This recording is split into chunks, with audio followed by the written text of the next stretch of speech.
Well, it's just the same rubbish as was produced when the likes of the University of Stirling, because there's a whole load of nanny state academics up there, were lobbying for plain packaging.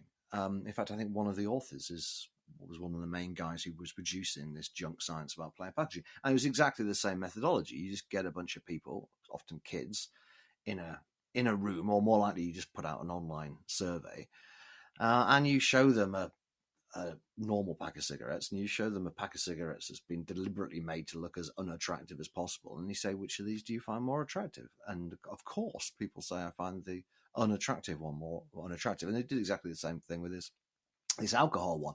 If anything, it was even more tendacious, because they said, do you find it less appealing, but do you think it also makes it look more socially unacceptable? Now that's interesting, isn't it?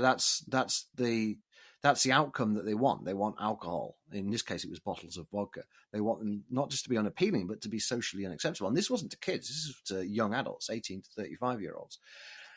So that in itself is telling. But the conclusion that is then drawn from that is that people will drink more responsibly, or they'll drink less, or maybe not start drinking at all if you have graphic warnings on bottles of alcohol. And of course, that doesn't follow in the same way as it didn't follow with plain packaging. People can say they find a pack of cigarettes less appealing in all sorts of different ways.